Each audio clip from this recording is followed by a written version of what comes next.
আমরা এইমাত্র একটা পরিত্যক্ত শহরে পা রাখলাম, আর আমরা এখানে আগামী 7টা দিন কাটাতে চলেছি। আর এটার সাহায্যে আমরা ফিরবো আগামী 7টা দিন এখানে কাটানোর পরে। আমরা কেন এটা করছি? কন্টেন্টের জন্য। এই ছবির মতো শহরটা যুদ্ধের সময় বোম ফেলার কারণে পরিত্যক্ত ঘোষণা করা হয়েছে। অর্থাৎ এখানে এখন আমরা এবং আমাদের ক্যামেরাম্যান ছাড়া আর কেউ নেই, অন্তত আমরা তাই জানি। আমাদের অ্যাডভেঞ্চার কি এই ছাদ থেকে শুরু হচ্ছে? কিন্তু আমাদের প্রথম উদ্দেশ্য হলো এই সিটিটাকে এক্সপ্লোর করা, আর একটা বাড়ির মতো সেফ জায়গা খুঁজে বার করা যেখানে আমরা আগামী 7টা দিন কাটাতে পারবো। এই বিল্ডিংটা এক্সপ্লোর করা দিয়ে আমরা শুরু করলাম। দেখা যাক এই ধ্বংসপ্রাপ্ত বিল্ডিংটায় কি কি রয়েছে। আমার মনে হচ্ছে এই কাঠগুলোর নিচে মেঝে রয়েছে। সেটা একটা ভাবেই জানা যেতে পারে। ঠিক আছে, এটা পাগলামি। এটা তো জম্বিদের বাসস্থান মনে হচ্ছে। এটা দারুণ, একবার দেখো এটা। অনেক এক্সপ্লোর করার পরে আমরা এমন একটা জায়গা পেলাম যেখানে আমরা থাকতে পারি। ও মাই গড, আমাদের এখানে ক্যাম্প সেট আপ করা উচিত। তোমরা এখান থেকে পুরো শহরটাই দেখতে পারবে। তার সাথে এই রূপটা আমাদের বৃষ্টির হাত থেকে বাঁচাবে। Wow! আমাদের থাকার জায়গা খোঁজার পরে আমরা ছাদে গেলাম হেলিকপ্টার থেকে রেখে যাওয়া সাপ্লাই ক্রেটগুলোকে খুলতে। চলো এই ক্রেটটাকে খোলা যাক ক্যাম্প বানানোর জন্য। আমাদের কিছু গিয়ার চাই। এই ক্রেটের ভিতরে সবকিছু আছে যা আমাদের আগামী 7টা দিন প্রয়োজন। তোমরা যদি ভাবো এগুলোকে আমরা সিঁড়ি দিয়ে কি করে নিচে নামাবো, বলে দিয়ে আমরা এগুলোকে ফেলবো। Oh! চ্যান্ডলার!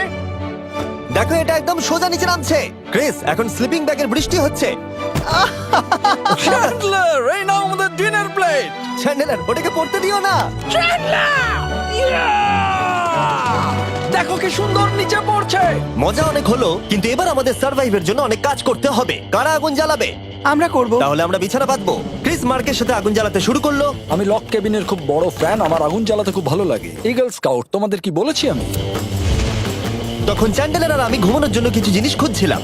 এই গদিটা কি 100 বছরের পুরনো? এই, তুমি একটা ম্যাট্রেস খুঁজে পেয়েছো? হ্যাঁ। কোথা থেকে? সেকেন্ড ফ্লোরের একটা কোণায় পড়েছিল। এটাতে তুমি শুয়ে পড়ো। Thank you. এটাকে র‍্যাপ করে নাও, না হলে পোকামাকড় তোমাকে জ্বালাবে। আমি এটাকে র‍্যাপ করব বারিটোর মতো। আর যখন চ্যান্ডেলার ম্যাট্রেসটাকে র‍্যাপ করছিল, আমরা তখন ঘুমাবো বলে ঠিক করলাম কাঠের দরজার উপরে। আমার মনে হচ্ছে তোমরা আমার থেকে বেশি কমফোর্টেবল হয়ে শুয়ে আছো। এখন থেকে পিঠে ব্যথা করছে। এই শহরে এখনো অনেকগুলো বিল্ডিং আমাদের এক্সপ্লোর করতে হবে। কালকের দিনটা দারুণ হতে চলেছে। চলো সকালে দেখা হচ্ছে। প্রথম দিনটা এই শহরে আমাদের সাধারণভাবেই কাটলো, কিন্তু সেদিন রাত্রিবেলা একটা অদ্ভুত ঘটনা ঘটলো। আমরা যখন ঘুমোচ্ছিলাম, মার্ক আর আমাদের ক্যামেরাম্যান কাঁচ ভাঙার শব্দে জেগে উঠলো, যেটা ক্যাম্প থেকে বেশি দূরে নয়। যেটা আমাদের ভাবাতে শুরু করলো যে আমরা ছাড়া সত্যি কি এই শহরে আর কেউ নেই। এটা কি ছিল? আমরা এক্ষুনি কাঁচ ভাঙার শব্দ শুনতে পেলাম। আমার মনে হলো আমি কিছু একটা দেখলাম। আর এই অদ্ভুত আওয়াজটা ছাড়া জোরে হাওয়াও আমাদের ঘুমে ব্যাঘাত ঘটিয়েছিল। তোমরা রাতে কেমন ঘুমোলে? খুবই বাজে। তাহলে ঘুম থেকে ওঠার পরে আমরা ব্রেকফাস্ট তৈরি করলাম আর একটা নতুন শেল্টার খোঁজার জন্য তৈরি হলাম। আমি প্রথমবার ছেলে দিয়ে বানানো কিছু খাচ্ছি। আমার এত খিদে পেয়েছে যে কিছু কেয়ার করতে পারছি না। তুমি রাফটেও খেয়েছিলে। ক্যানচেলি খাওয়ার জন্য আমি কবে এরকম এক্সাইটেড হয়েছি। আমার মনে হচ্ছে আমার ব্রেন সে ব্যাপারে ভাবতেই চায় না। এইরকম একটা পুষ্টিকর ব্রেকফাস্টের পরে আমরা আমাদের ড্রোনগুলোকে ছাড়লাম নতুন বিল্ডিং এক্সপ্লোর করার জন্য। আমরা এই বিল্ডিংটা এক্সপ্লোর করিনি, এই হোটেলটাও দেখিনি। এখানে একটা গোটা শহর রয়েছে। যাই হোক, বিল্ডিংগুলোকে স্ক্যান করার সময় হঠাৎ আমরা একটা অতিথিকে দেখতে পেলাম। ওই দেখো একটা বিড়াল। এই নিচে ওখানে একটা আমি এই বিড়াল। ড্রোনটা ওই বেরেলটার একদম সামনে ল্যান্ড করাবো। ওর কাছে চলে গেছে। ও, এই শটটাকে দেখো। দারুণ। দেখো, ও তো ক্যামেরা থেকেই দেখছে। এই বেরেলটার মনে হয় বেঁচে থাকার কোনো ইচ্ছেই নেই। আমি সত্যি বলছি, আমরা একে অ্যাক্টর হিসেবে নিইনি। মজাদার বিষয় হলো যে আমাদের এখনো শেল্টার খোঁজা বাকি, আর আজ রাত্রে খুবই ঠান্ডা পড়বে। তাই আমরা চ্যালেঞ্জের জন্য একটা ভালো শেল্টার খুঁজতে বেরিয়ে পড়লাম। ও, এগুলো আবার কি? ও, এটা তো দারুণ লাগছে। এটা বেশ আর্টিস্টিক টাইপের দেখতে। এটা দেখতে খুব একটা ভালো না হলেও কিন্তু বেশ ভালো লাগছে। Zombie apocalypse aesthetic. হ্যাঁ, ঠিকই বলেছো। হ্যাঁ। দাঁড়াও, এখানে একটা পুল আছে। এ তো বিশাল বড়। দেখে খুব ভয়ঙ্কর লাগছে। তখনকার দিনে এটাকে ঠিক এমন দেখতে ছিল, এবং পরিত্যক্ত হওয়ার কয়েক যুগ পরে এটা এখন এরকম হয়ে গেছে। দাঁড়াও, এটাকে একটা সকার কোর্ট। এটা স্পোর্ট। এটা কি সকার বল? আহ, মরে যেতাম এক্ষুনি। আমার মনে হয় এই সকার বলটার আমার থেকে বেশি বয়স। আমাদের সবার থেকে বেশি বয়স হবে। না, শুধু মার্ক ছাড়া, কারণ মার্ক বয়স্ক। আমাদের দুটো অপশন আছে। আমরা এই টানেলটা ধরে এগিয়ে গিয়ে সামনের অংশটা এক্সপ্লোর করতে পারি, অথবা যেহেতু সূর্য ডুবতে আর কয়েক ঘন্টা বাকি, তাই ঠান্ডার হাত থেকে বাঁচতে আমাদের এখানেই থাকা উচিত। এখানেই থাকবো। এটা কিন্তু বেশ ভালো আইডিয়া। আমি জানি। গোটা দিনটা কাটাবার পরে আমরা শেল্টার খুঁজতে বেরোলাম। আমি অবাক হয়ে যাচ্ছি যে এই শহরটা কত বড়। আমরা শেষ পর্যন্ত একটা জায়গা পেলাম যেখানে আমরা পরের দিনগুলো কাটাতে পারবো। তাই আজকে আমরা রাত্রে জমে যাব না। আমরা আমাদের ক্যাম্প এখানে একটা রুমেতে সেট করব। আমরা এখানে একটা ফায়ার পিট রাখবো, ওখানে একটা ওয়াল লাগাবো, তাহলেই থাকা যাবে। হ্যাঁ, মার্ক এগুলো সব করে দেবে। আমি কিন্তু আমরা বলেছি। সব থেকে কঠিন ব্যাপার, এদিকে এসো। আমাদের ক্যাম্প, আমাদের সবকিছু ঠিক ওইখানেতে রাখা। আশা করবো এখানে কোনো অসুবিধা হবে না, কারণ সেট করতে অনেক কষ্ট হয়। সূর্য ডোবার সাথে সাথে তাপমাত্রা কমতে শুরু করলো, আর আমরা পুরোনো ক্যাম্পে এসে সবকিছু গোছাতে শুরু করলাম নতুন বেসে যাবার জন্য। আমরা এখন নিউ ক্যাম্প সাইটে যাচ্ছি। নতুন ক্যাম্প, নতুন ক্যাম্প। নতুন ক্যাম্প, ওকে। আজকে রাত্রে থাকার জন্য আমাদের অনেক পরিষ্কার করতে হবে। জায়গাটা সত্যি খুব জঘন্য, কিন্তু কি করা যাবে? একটা ওয়েদার প্রুফ বেস খুঁজে পাবার পরে আগামী কয়েকটা ঘন্টা সূর্য ডোবার আগে আমরা সমস্ত জিনিসপত্রগুলোকে টেনে টেনে ওপরে তুললাম। যেহেতু অন্ধকার দ্রুত নামছিল, আমরা নতুন বেসে সব জিনিসগুলোকে আনতে পারিনি, তাই আমাদের কাছে ছিল কিছু ওয়াটার ব্যাগ, কিছু ক্যান্ড চিলি, কিছু ম্যাট্রেস, আর তেমন কিছুই ছিল না। তোমাদের সবার নতুন জায়গা কেমন লাগছে? আমার বেশ ভালো লাগছে, এখানে কোনো হাওয়া নেই। এখানটা অনেকটা গরম। চ্যানেলের কি? এই চ্যালেঞ্জের 7টা দিনের মধ্যে আজকে হলো তৃতীয় দিন, আর ঘুম থেকে ওঠার পরে আবার এক্সপ্লোর করা শুরু করলাম। খুব সাবধানে। এই সিঁড়িগুলো বড্ড খাড়া। এই সব সিঁড়িগুলোর মধ্যে মাত্র 3টে সিঁড়ি ঠিকঠাক আছে। এই বীজটা তো দারুণ, দেখে তো বিচই মনে হচ্ছে।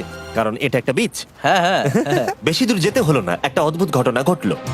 আমি কাউকে দেখতে পেলাম, কি? জানি না, ওই সিঁড়ির ওখানে মনে হলো কেউ আছে। হ্যাঁ, দেখতে পেয়েছি। জিমি, মনে আছে প্রথম দিন কাঁচ ভাঙার শব্দে আমরা কিরকম ভয় পেয়েছিলাম? আমার মনে হচ্ছে ওই কাঁচ ভাঙার পেছনে এরই হাত রয়েছে। সেই মুহূর্তেই আমরা বুঝতে পারলাম যে আমরা আসলে এই পরিত্যক্ত শহরে একলা নই। আর আমাদের ক্যামেরাম্যান একবার এই মানুষটাকে ড্রোনে স্পট করার পরে আমরা ওকে খোঁজা শুরু করলাম। চলো গিয়ে দেখা যাক। চলো তদন্ত করা যাক। এই বিল্ডিংটা কিন্তু দারুণ। এই ম্যানশনটা এই বড় হোটেলটার পাশে কেন? অনেক যুগ আগে এই হোটেলটা একটা দারুণ ভ্যাকেশন কাটানোর জায়গা ছিল, কিন্তু কয়েক বছর যুদ্ধের পরে এই ছবির মতো শহরটা ঠিক এরকম হয়ে গেল। চলো ভেতরে ঢোকা যাক। হোটেলে আমরা নিজেদেরকেই স্বাগত জানালাম। আমরা এখানে ঢোকবার আগে ক্যামেরাম্যান আসবার জন্য অপেক্ষাই করিনি। যাই হোক, ও ভেতরে কি অন্ধকার। সবাই দাঁড়িয়ে যাও, দাঁড়িয়ে যাও। ক্যান্ডি, আমাদের ওদিকে যাওয়া উচিত। আমি প্রথমে যাব। ঠিক আছে, থ্যাংক ইউ। তোমার কি মনে হয় তুমি ফেস্টিভ্যাল বার পাবে? এখানে সব কি? এসব দেখে কিন্তু আমার ভয় লাগছে, তাই এবার মার্ক সামনে যাবে।